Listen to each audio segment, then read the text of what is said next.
కిబో కుటుంబ సభ్యులందరికీ నమస్కారం అండి. మరి నేను మళ్ళీ వీడియో చేయటానికి ఏంటంటే కారణం, మన కిబో కోసం మంచి విషయాలు చెప్పుకుందామండి. చాలా రోజులు అయిపోతుంది. మంచి మంచి విషయాలు చెప్పుకుందాం. ఎందుకంటే చాలా రోజులు అయిపోతుందండి కిబో కోసం మాట్లాడుకుని మనం. ఎందుకంటే కిబో సంస్థ స్టార్ట్ అయ్యి అప్పుడే ఇది 4వ సంవత్సరం అండి. 4వ సంవత్సరం అనుకుంటా. 3 వచ్చింది జనవరితో. ఓ సంక్రాంతి అయిపోయింది, క్రిస్మస్లు 3 అయిపోయినాయి, 3 సంక్రాంతులు కూడా అయిపోయినాయండి. ఓకేనండి. అంటే ఈ కంపెనీని మోటివేషన్ చేయటకో లేకపోతే కంపెనీ మీద బురద చల్లటకు ఈ వీడియో చేయట్లేదండి. కంపెనీ మీకంటే ఎక్కువ అభిమానించడం నేనే, మీకన్నా ఎక్కువ ప్రేమించడం నేనే. ఓకేనండి. నైట్ భాగం నిద్ర లేకుండా మీకంటే ఎక్కువ కష్టపడేది నేనే కష్టపడి ఉంటాను బహుశా. ఎందుకంటే కిబో అకౌంట్లు వేయడంలో ఫస్ట్ ఉండొచ్చు బహుశా, కానీ దాని తగ్గ అకౌంట్లు కింద అన్ని అకౌంట్లన్నీ చేసుకుని వచ్చేది ఫస్ట్ నేనే ఉంటాను. కిబోని ప్రేమించుకొని కూడా నేనే ఉంటాను. కానీ ఇప్పుడు మళ్ళీ కొత్తగానే మంచి కాన్సెప్ట్ తోటి తీసుకొచ్చారు సార్లు అందరూ కలిపి.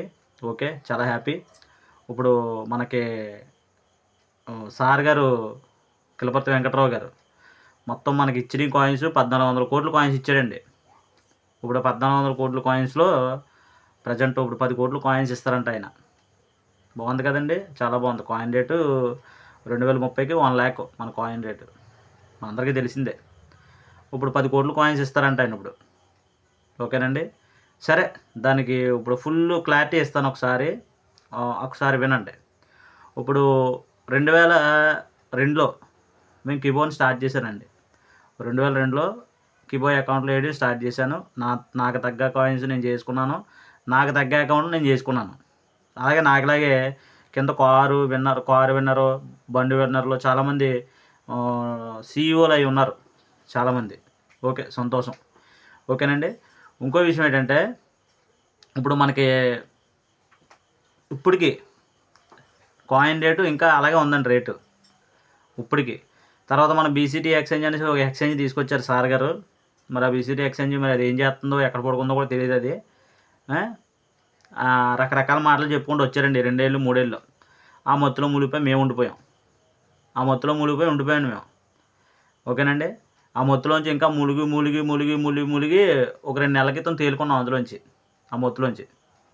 ఓకే, నాకులాగే అందరూ మునిగిపోయి ఉన్నారు, వాళ్ళు తేరుకున్నారు. ఓకే, ప్రజెంట్ అయితే ఇప్పుడు సార్ గారు దగ్గర 10 లక్షల కాయిన్స్కి 10 కోట్ల కాయిన్స్ అండి. సారీ, 10 లక్షలు అంటాను, 10 కోట్ల కాయిన్స్ ఇవ్వడానికి సిద్ధపడ్డారంట సార్ గారు. ఓకేనండి. మరి ఇంతకుముందు ఒక్కొక్కరికి 1 కోటి కాయిన్స్, ఒక్కొక్కరికి 5 కోట్ల కాయిన్స్, ఒక్కొక్కరికి 10 కోట్ల కాయిన్స్. మరి సార్ గారు ఎందుకు ఇచ్చారండి? ఎందుకు ఇచ్చారు సార్ గారు? ఓకే, ఇప్పుడు సపోజు మన ఇంటర్నేషనల్లో ఒక 1000 కాయిన్స్ కొనుక్కోవాలి. ఇప్పుడు ఇంచుమించు దగ్గర అప్పట్లో మనం చెప్పారు కదా, మన దగ్గర 7 కోట్ల అకౌంట్స్ ఉన్నాయి, 7 కోట్ల కమ్యూనిటీ ఉంది మన దగ్గర అని చెప్పారు కదా. మన రియల్గా సార్ గారు ఏం చెప్పారంటే 50 లక్షలే ఉన్నాయని చెప్పారండి. ఓకే, ఆయన చెప్పింది కరెక్టే. ఇప్పుడు మరి అంత ప్రాసెస్ చేసి 500 రూపాయలు పెట్టి మనం ఒక కాయిన్ కొనుక్కునే రోజులు కూడా ఉన్నాయి, 500 పెట్టి 10 కాయిన్స్ ఇచ్చే రోజులు కూడా ఉన్నాయి. మరి కింద చాలామంది పెట్టుబడులు పెట్టుకొని, చాలామంది లక్షలు పెట్టుబడి పెట్టుకొని, కోట్లు పెట్టుబడి పెట్టుకొని కూర్చున్నారు. ఇప్పుడు సపోజు నాకు తెలిసిన ఆయన ఒక ఆయన ఉన్నాడండి, నాకు తెలిసిన వ్యక్తి.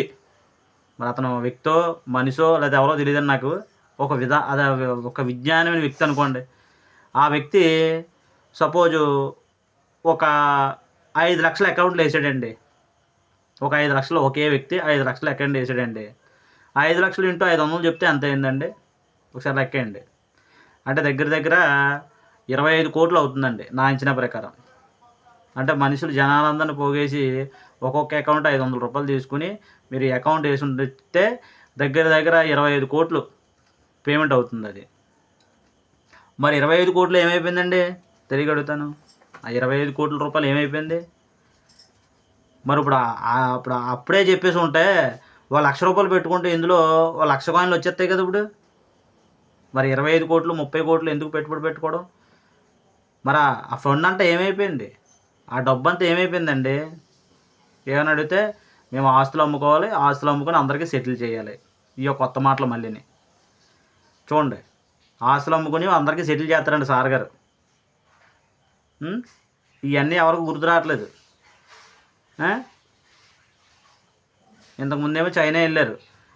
చైనా వెళ్ళి చక్కగా ఆయనకి సంబంధించిన ఆయన కొనుక్కొని చక్కగా చేసుకొని సెటిల్ అయిపోయి ఆయన హ్యాపీగా ఉన్నారు. మరి పాప కింద ఉన్న వాళ్ళు ఏమైపోయారు, పాప అన్యాయం అయిపోయారు. పాప వీళ్ళందరికీ డబ్బులు పాప కింద అకౌంట్లో 500 అకౌంట్ వేసుకున్నప్పుడు పరిస్థితి ఏంటండి? తిరిగి అడుగుతాను. ఇప్పుడు 500 రూపాయల కాడికి ఇచ్చేసి బదులు ఈ ఇంటర్నేషనల్లోకి వెళ్ళి ఒక 1000 రూపాయలు పెట్టుకుని కొనుక్కుంటే కాయిన్స్ వచ్చేస్తాయి కదా. మరి ఆ మొక్క అప్పుడే చెప్పాలి కదా. ఇప్పుడు ఈ పేమెంట్ అంటే ఏమైపోయింది ఇప్పుడు? మరి నువ్వు కూడా వేసావు కదా, దగ్గర దగ్గర నువ్వు 3 లక్షలు 4 లక్షలు అకౌంట్లో వేసి ఉంటావు కదా. మరి ఒక 2-3 కోట్లు పెట్టుబడి పెట్టుంటావు కదా, 10 కోట్లు. మరి ఏమన్నా ఆలోచనలు లేవా? మళ్ళీ ఏమనంటే ఇంటర్నేషనల్లో కాయిన్స్ కొనుక్కోండి అన్న మాటలు ఎందుకండి మళ్ళీ? అర్థం లేని మాటలు. ఎందుకు వచ్చిన మాటలండి ఇవన్నీ? జనాలని మెంటలం చేయటం. కాకపోతే ఇప్పుడు ఈ ఫండ్ అంతా ఏమైపోయింది? డబ్బు అంతా ఏమైపోయింది? ఎక్కడ పోయింది? సామాన్యుడి పైకి రావాలి అన్నారు. ఏమొచ్చాడు సామాన్యుడు? 500 అకౌంట్ వేసుకుని అలా కూర్చున్నాడు. పాప ఆ అకౌంట్ ఉందో అది పోయిందో కూడా తెలియదు. జనాలు ఇంత మాయ చేస్తున్నారు, మనుషులందరూ కలిపి. ఇంత మాయలు చేయకండి దయచేసి, అర్థం చేసుకోండి. ఇంత దారుణమైన మాయ చేస్తున్నారా? మళ్ళీ ఇంటర్నేషనల్కి వచ్చి కాయిన్ కొనుక్కోమని సలహాలు చెప్తారా? 10 కోట్లు కాయిన్స్ ఇచ్చారు. ఇప్పుడు మామూలుగా లక్షకి ఎన్ని కాయిన్స్ ఇస్తారు మళ్ళీని? ఏమన్నా లక్షకైనా ఒక 25,000 కాయిన్స్ లేకపోతే ఒక 20,000 కాయిన్స్ వస్తాయా? ఇప్పుడు ఇంటర్నేషనల్లో 25,000 కాయిన్స్ కొనాలంటే ఇప్పుడు ఎంత అవుతుంది? మరి ఇప్పుడు పెట్టుబడి పెట్టిన వాళ్ళు అందరూ ఏమైపోతారు? ఇంకా ఆలోచన లేవు, లేకుండా ఏవో మాట్లాడేస్తున్నారు. అర్థం చేసుకోండి, కొంచెం అర్థం చేసుకొని మనకి ఏం మాట్లాడుతున్నామో ఏం చేస్తున్నామో మైండ్గా అక్కడ మళ్ళీ ఎదరోడికి క్రిప్టో నాలెడ్జ్ తెలియదని మాటలు మళ్ళీ కొత్తగా మళ్ళీని ఈ మాటలు ఎందుకండి మళ్ళీని? మీ క్రిప్టో నాలెడ్జ్ తెలిసిన వాళ్ళు అయితే 10 కోట్లు 20 కోట్లు తీసేలా ఆయనకి ఎట్టరు అండి. మీ క్రిప్టో నాలెడ్జ్ తెలుసు అనుకోండి, 35 కోట్లు 40 కోట్లు తీసుకెళ్ళి పెట్టుబడులు పెట్టరు కదా అందులో. మరి ఆ ఫండ్ అంతా ఏమైపోయింది? తెలియక అడుగుతున్నాను. ఏంటి సార్ అది? అర్థం చేసుకుని ప్రతి ఒక్కరు కూడా ఇప్పటికైనా న్యాయం చేస్తారన్న నమ్మకం అయితే లేదు. న్యాయం అయిపోయింది. ఇప్పుడు 10 కోట్ల కాయిన్స్ వస్తే కనీసం మీకన్నా నమ్మకం ఉందా కాయిన్ 10,000కి వెళ్తుందని? మీరు గ్యారంటీ ఇవ్వలేకపోతున్నారు. క్రిప్టోకి ఎవరో గ్యారంటీ ఇవ్వలేము, నేను ఇవ్వలేను, మీరు ఇవ్వలేవు. మరి అటువంటిప్పుడు కిలపర్తి వెంకటరావు గారు 1,00,000 అవుతుంది కాయిన్కి 1,00,000 అవుతుందని ఎందుకు చెప్పారు ఆయన? ఆయనకన్నా వెనకాల వచ్చిన కంపెనీలు డెవలప్మెంట్ అయ్యి పరుగులు పెడుతున్నాయి. మేము అదే మొత్తులో మునిగిపోయి ఉండిపోయాం. ఓకేనండి. ఒక 500 రూపాయలు తీసుకుని జనాలకు న్యాయం చేసేస్తాడేమో అని అనుకున్నాం. జనాలకు న్యాయం చేయగలి జనాలకు టోపీ పెట్టాడు ఆయన వచ్చి. జనాలకు టోపీ పెట్టి ముక్కు టోపీ పెట్టి వెళ్ళాడు ఆయన. మైనెట్స్ ఎంత కష్టపడ్డాం, బీసీటీ ఎంత కష్టపడ్డాం. నిద్రాహారాలు లేకుండా బ్రతుకోం, నిద్ర లేని బ్రతుకోం. నేర్చాలు వచ్చినాయి, మాకు ఇస్తారా? మాకు ఏం డబ్బులు నేర్చాలు వచ్చినాయి, మనకి ఇస్తారా? మేమే డబ్బులు అప్పులు చేసి చూపించుకున్నాం.